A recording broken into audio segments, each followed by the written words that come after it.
Eders platformasının təsis etdiyi və Şant MMC-nin maliyyələşdirdiyi PHP proqramlama dərsləri davam eləyir. Keçən dərs switch case-ə baxdıq. Bu dərsdə mövzumuz while operatorudur. While operatoru nə işə yarayır, nədir, nə ilə belə deyim, daha yaxşı yadda qalar. While operatoru dövr operatorudur. Yəni hər hansı bir şeyi təkrarlayır. Bunu ən bəsit ifadə ilə alqoritmin məntiqini başa düşsəz də dövr alqoritmi nədir? Onunla birlikdə başa düşə biləcəyimizi düşünürəm. Belə ki, biz başlayanda dedik xətti alqoritm. Xətti alqoritm heç bir təkrar olmadan üzü aşağı davam eləyir və heç bir dəyişiklik də olmur yolda. Dedik budaqlanan alqoritm, yolda dəyişiklik olur. Məsəl üçün deyək ki, bir şərt var. Yaş 18-dən böyükdürsə, yaş 18-dən kiçikdirsə, adamın adı Rasimdirsə də, əgər istifadəçi varsa, əgər istifadəçi yoxdursa da, şərtləri hər hansı biri ödəndikdə if-in həmin blokun daxilindəki, ödənmədikdə isə digər blokdakı kod işə düşürdü. Dövr operatoru isə necə işləyir? Bir şeyi dövrün şərti tamamlanana qədər təkrar eləyir. Məsəl üçün, deyək ki, burada while a böyük bərabər 10 yazdım. A 10 olana qədər dövr təkrar eləyəcəkdir. Ancaq bunun müəyyən bir limitasiyası olmalıdır. Yəni A-nı birdən başlatmış olsam mən, A 10 olana qədər echo əmri ilə A-nı yazdırsam. Bu bizim üçün problemdir. Çünki ekranda biz sonsuz sayda rəqəm görəcəyik. Təbii ki, PHP-nin gücü çatdığı qədərini yazdı, ancaq sonsuz sayda rəqəm görməliyik məntiqi olaraq. Çünki dayanmır. Hətta səhifə də dayanmır. Səhifəni dayandırdım məcbur. Bunu necə alqoritmik olaraq ardıcıl görürük, ona baxaq. Rəqəm 1-dən başlayır.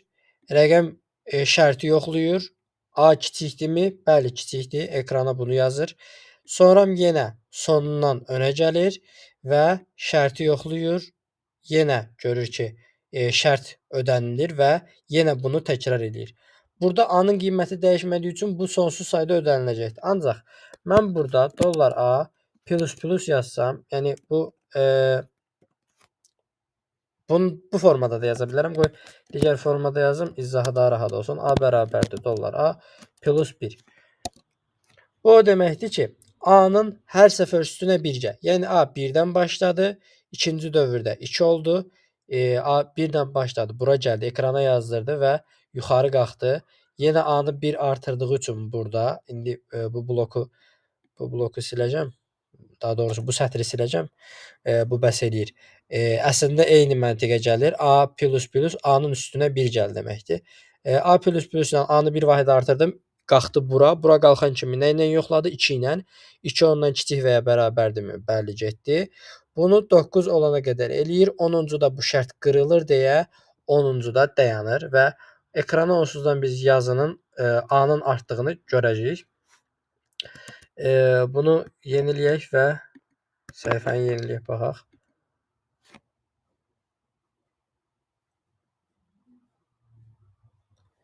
Səhifənin donmağı normaldır.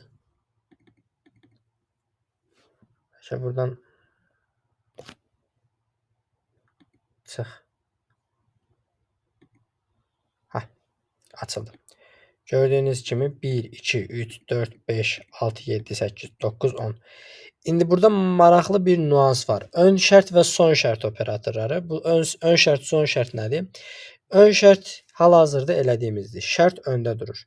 Və burada biz onu görməyimiz normaldır. Çünki parametri yoxladı və yenidən bunu tamamladı. Ancaq do while dediyimiz bir sintaksis də var. Onu buradan yazacağım. İkisinin arasındakı fərqi görün. Ondan sonra yazılış fərqini. Ondan sonra aradakı məntiq fərqinə kodda baxarıq. Hətta mən ikisini doldurum. Bu formada baxın. Deməli, ön şərtli dövr operatoru buradan və qarşısına da qeyd edəyəkmi? ön şərtli dövr operatoru son şərtli dövr operatoru. Son şərtlidə fikir verirsinizsə, do ilə başlayır, ancaq şərti sonda yoxlayır. Hətta bunun arasında bir eko br yox, hr yazdıracağım və bu ikisinin birbaşa fərqinə baxaq. Maraqlı bir situasiya, A burada qiyməti dəyişmədiyi üçün, yəni burada şərti yoxlayır. Ona görə A-nı yenidən 1-ə bərabər eləməliyik ki, bu dövrdən çıxanda A-nın qiyməti 10-dur və bura gələndə artıq proses tamamlanmış olur deyə biz belə nəticə görürük. Belə.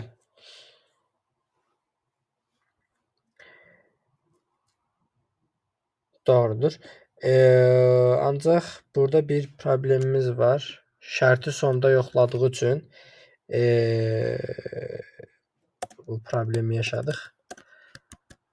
Elə bu qaydada eləsək daha məntiqli olar. Dərs 1, dərs 2, dərs 3 bunlar öncədən yoxlanılıbdır. Ancaq burada şərt 10-a bərabərdir.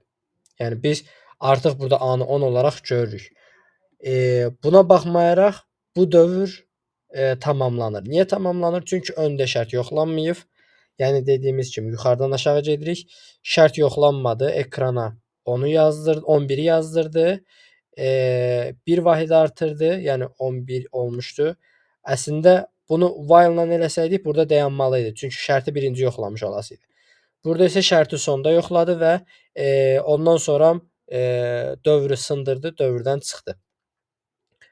Bu şəkildə dövr operatorları, yəni parametrli olmayan dövr operatorları bunlardır.